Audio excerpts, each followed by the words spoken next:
Independent labs burned the cigars Americans buy most, and one sweet drugstore cigarillo threw off several times more cancer-linked free radicals per stick than a regular cigarette. That cherry Swisher sweet from the gas station, the one your kid can grab off the same shelf for $1, isn't whole tobacco. It's reconstituted scrap, soaked and sweetened with the same lab flavorings that make a candle smell like dessert. You're inhaling the candle, and it doesn't stay in your lungs. That sweet cloud is the same smoke your kid breathes in the back seat. You chose it. They didn't. The fake Cohiba from a cooler in Kangsing came back dirty enough to be turned away at the border. And the black and mild you've smoked for years drives particles fine enough to cross from your lungs into your blood. That isn't flavor. That's chemistry. It adds up, and it stays. Over the next 15 minutes, I'm exposing 7 cigars built on filler, flavor oil, and fraud, poisoning the people next to you as much as you. Cheap doesn't mean clean. Boutique doesn't mean safe. Stay to the end, because 3 are still made the old way, whole leaf, nothing sprayed on,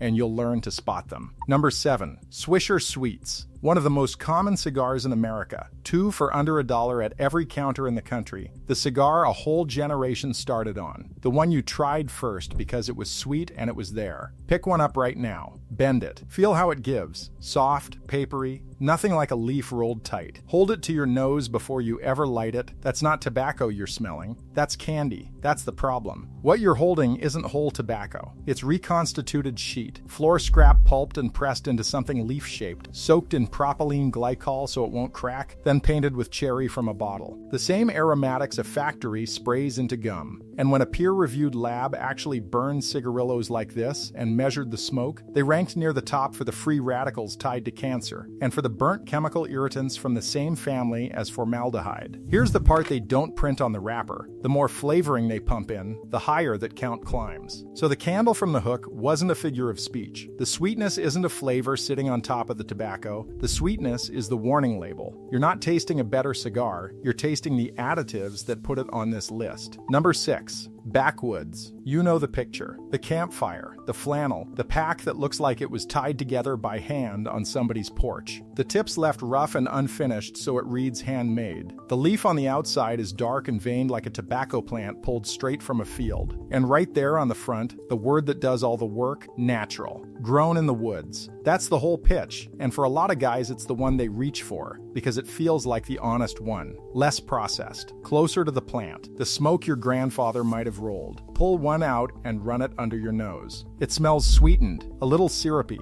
vanilla and something darker underneath the tobacco. That's your first tell. A plant pulled from a field does not come pre-sweetened. Here's what natural actually means on this pack. Nothing. Researchers who studied how Backwoods is sold call that all natural. Natural leaf image exactly what it is. A costume. What you're holding is machine-made. The wrapper and the guts are reconstituted tobacco sheet, scraps and dust and stems ground into slurry, pressed flat into a sheet, then cut to look like a leaf that grew that way. Humectants, propylene glycol, glycerin keep it from drying out. The sweetness you smelled was added flavoring, dosed in at a factory, not grown in the woods. Glued in a factory, that's the gap. The pose says field, the contents say factory. And once you see it on this pack, you can't unsee it on any of them. Natural on a tobacco label is a costume, not an ingredient list. Now give Backwoods its due. It's cheap, it's a gas station smoke, and it never once pretended to be a hand-rolled puro. Its only real sin is that one word. That's why it's all the way down here at number 6 and nothing worse. Because at least Backwoods is honest about being a drugstore smoke. The next one charges you craft boutique money and pulls the exact same trick. Number 5. Java by Drew Estate. You already love this one. That's the problem. Drew Estate is a name cigar people say with respect, a real boutique house. The craft darling the maker collectors defend in comment sections. And Java is its sweetheart, the coffee and cocoa stick people gift. The one you reach for thinking, this isn't a gas station cigarillo. This is the artisan one. This is the good stuff. Here's the snap. That infusion you love, the coffee, the cocoa, that is the exact thing that disqualifies it. The prestige word is the trap. Boutique built this, Boutique can't save it. Let me be fair, because the craft is real. Drew Estate knows how to roll. The tobacco underneath is genuinely well made, the construction is honest, the burn behaves. Nobody's calling these people frauds. But skill at rolling leaf is not the same as a clean stick, craft is not the same as clean. The moment you soak the leaf in a flavor that didn't grow there, you've added something. That's the whole definition of an additive product. A Puro tastes of tobacco because there's only tobacco in it. Java tastes of coffee because somebody put coffee in it. One of those is pure. The other one is flavored, no matter how lovingly it was made. And that flavor isn't just a label problem, it changes what you breathe. Light one, the coffee hits first, sweet and rich, exactly what you paid for. But that sweetness is fuel. When labs burn flavored sticks, the added flavor compounds give the fire more to work with, more free radicals, the reactive stuff that scorches lung tissue, more flavoring in, more damage out. The coffee note you're savoring is, at the ember, extra ammunition. Craft doesn't neutralize that. A skilled hand wrapping an additive is still wrapping an additive. So strip the romance off the band. A respected name and a flavor you love are not a purity certificate, they're marketing standing where the tobacco should be. And if a celebrated boutique house will infuse its leaf, then boutique proves nothing about what's inside. Java isn't even the only respected name doing it. Number 4. CAO flavors. Pick one up and hold it to your nose. Under the wrapper, there's a sweet, oily perfume that never came off a tobacco plant. Somebody added that. And that's the trap, because CAO has a real name. This is a genuine house with a real reputation, hands that know what a serious long filler is supposed to taste like. You'd assume, reasonably, that you finally found the honest one, a capable maker, decent tobacco, none of the back alley nonsense from the cheap end of the shelf. And here's the part I won't take from them. CAO never lies about it. It says flavors right on the front. The leaf inside may well be good tobacco. They're proud of it. That's exactly what makes this worse than the gas station junk. Because the line for a clean premium cigar isn't a secret, and it isn't hard to find. The law spelled it out in black and white, whole leaf, only tobacco, nothing added, no flavor poured on. That standard was sitting right there, written down, available to every maker in the country. CAO had the skill to hit it. They could have aged the leaf and let the tobacco carry the cigar. They reached for the bottle instead. They soaked it in botanical and flavor oils, the exact thing that walks a stick straight out of the clean definition the law already drew. And notice who we're talking about. Last brand was Drew Estate. This one is CAO. Two separate houses, two separate skill sets, the same deliberate swap. That's not one company's bad call. That's the category telling on itself. So this isn't an accident. It's a choice, made by people who knew the clean way and picked the oils anyway. The knowing is the crime. And at least these boutique makers print the truth on the band. The next one is a flavored little cigar the FDA had to physically order off the shelves. Number 3. Cheyenne, December 2016. A federal letter, signed and dated, lands on a tobacco company's desk. The verdict is already written. The product named in it is Cheyenne, flavored little cigars the FDA ordered pulled, because the agency had looked at what they actually were and decided they were flavored cigarettes wearing a cigar's coat. That's where this one starts. Not with a pack, not with a brand story, with a document on the record. Pick one up and roll it between your fingers. Feel the filter on the end, the giveaway, the part no real cigar has. That's what you're holding. A filtered little cigar, machine-made, about the size and shape of a cigarette, with a sweet flavor laid on top. Sold cheap, sold legally, sold next to the register. And most people who buy it run the same math you might. It's on the shelf, it has a barcode, the law lets me buy it, so it's basically fine. That instinct is exactly what the letter takes apart, because the FDA didn't object to the taste. It objected to the costume. The agency's position was that these filtered flavored sticks were cigarettes by behavior and cigarettes by content, and calling them cigars was the lie, a relabel to dodge the rules that already banned flavored cigarettes. A regulator looked at the marketing and called it what it was, and the smoke backs the paper. In lab after lab, filtered cigars like this come out high on those same burnt chemical irritants, the formaldehyde family, and actually beat cigarettes on most of them, stick for stick. Cheyenne tests high on them specifically. So the thing dressed up as the milder, classier option is, by the chemistry, no kinder going down. Here's the line to keep. The regulator already wrote the verdict down in a dated letter about a filtered little cigar it called a cigarette in a costume. You don't have to take my word. You can take the government's. I'll grant Cheyenne this much. It's a cheap, ordinary budget stick, and it never pretended to be premium. That honesty is exactly why the federal action is the whole point. This is the one a regulator caught in writing. Cheyenne at least left a paper trail. The next cigar leaves nothing but what's rolled inside it, a fake nobody signs for, and what's in the filler will turn your stomach. Number 2, the Cohiba that came off no real estate. Here's the thing about a counterfeit Cohiba you cannot tell from the band. That gold and white label, the embossed head, the cellophane, the box code stamped on the bottom, every visible signal of the real thing can be cloned. And the clones are good. So good that the people buying them at a Cuban connection markdown, the bargain hunters chasing a too good to be true deal on a vacation beach or a backroom humidor, genuinely believe they scored the real Puro for half price. They never signed for a supply chain. Nobody did. That box came off no farm, no factory floor with a name on the door, no chain of custody you could trace if you tried. It's premium-shaped air with contraband inside, and the band is the only honest-looking part of it. So let's open one. Customs labs and seizure reports have been cutting these fakes apart for years, and what they keep finding inside is not tobacco. It's floor sweepings, the swept-up debris off a workroom floor. It's non-tobacco leaf, banana leaf among them, padding out the filler. It's mold, because nobody aged or stored these in conditions a real roller would tolerate. And this is the one that ends conversations. Investigators have pulled human hair out of the filler. That's your repeatable verdict, the one you'll never unknow. A fake Cohiba is sweepings, spores, and somebody's hair, sold to you as Cuba. The CDC has heavy metal data on counterfeit combustibles too, the kind of contamination you light and inhale without a clue.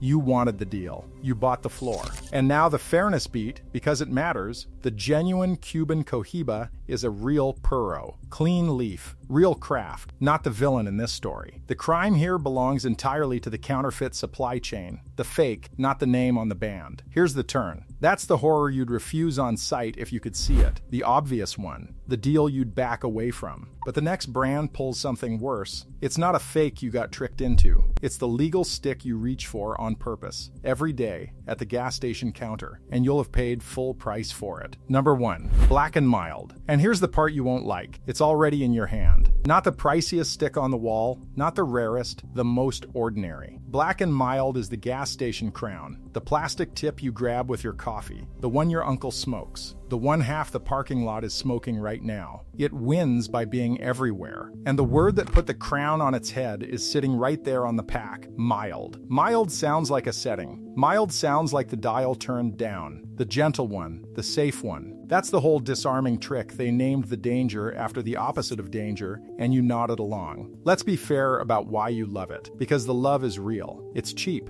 It's sold on every corner. It draws easy. It smells sweet. It goes with a porch and a long evening, and nobody ever told you to treat a 5-minute ritual like a hazard. Fine, granted, but understand what mild was. A flavor note and a marketing word. It was never a safety claim. Nobody at the factory ever measured your lungs and certified the dial down. Now the receipt. In Plo's 1's testing, Black and Mild didn't land mid-pack. It topped the ranking for the solid particles in the smoke. The microscopic specks that lodge deepest in your lungs and don't come back out. The smoke you wave off as nothing carries the heaviest particle load on the board. That's the crown, and it sits on the mild one. Underneath, not whole leaf. Reconstituted sheet, the pulped and pressed stuff, dosed with humectants and added flavoring. The engineered sweetness you taste is smooth. And here's the number I held back the whole countdown, because it belongs to the king. Penn State put it on the record in 2024. A flavored little cigar like this throws off roughly 7 times the free radicals, the reactive damage that tears at lung tissue,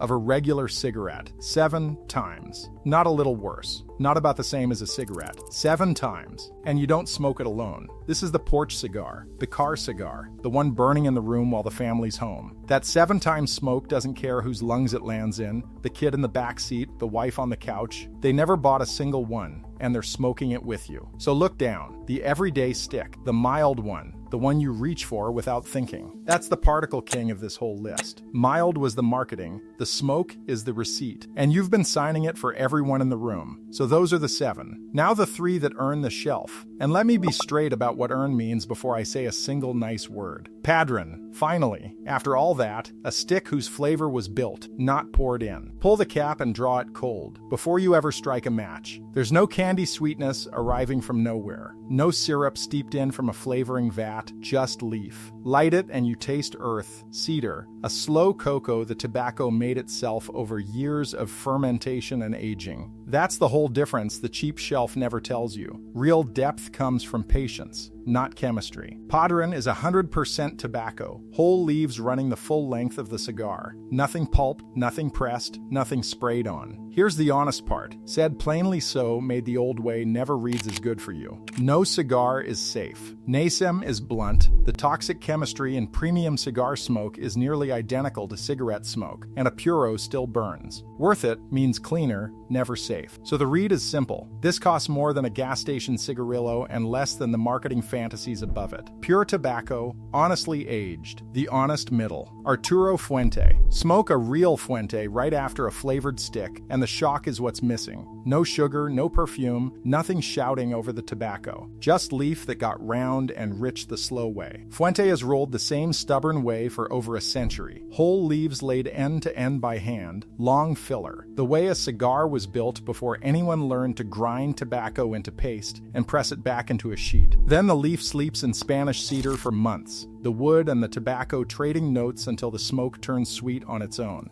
Everything you taste, the cedar, the warmth, came from the leaf and the time, not from a bottle. Set it beside what you've just met. Handmade whole leaf against pressed sheet, cedar-aged depth against an infused boutique's borrowed flavor. One is a process you can name, the other is a paint job. Honesty costs. Fuente runs more than a drugstore cigarillo, and a century of method takes longer than any machine. But here's the trade. Plainly, you pay a few dollars over the cheap shelf, and you get a cigar with nothing sprayed into it. Not a safety promise, a cleaner one. It still burns, smoke is smoke. What you're buying is a standard-kept Davidoff draw on a lit Davidoff, and the complexity almost doesn't add up for something with nothing added to it. Layers that shift as it burns. And not one of them is a flavor anyone poured on. That depth was grown in. The leaf goes through long fermentation, then the finished cigar rests in aged barrels until the wood and the tobacco have spoken to each other. The barrel did what the flavor bottle was faking. This is the whole answer to the infused boutiques. Java soaked it in coffee. CAO reached for the oils. They were chasing a richness they could have fermented and aged for instead. And they took the shortcut because it's cheaper and faster. Davidoff is the proof you never needed the bottle. Ultra premium, handmade, 100% tobacco, nothing added, and it carries more flavor than any infusion. Because real flavor was always a function of time, not a syrup.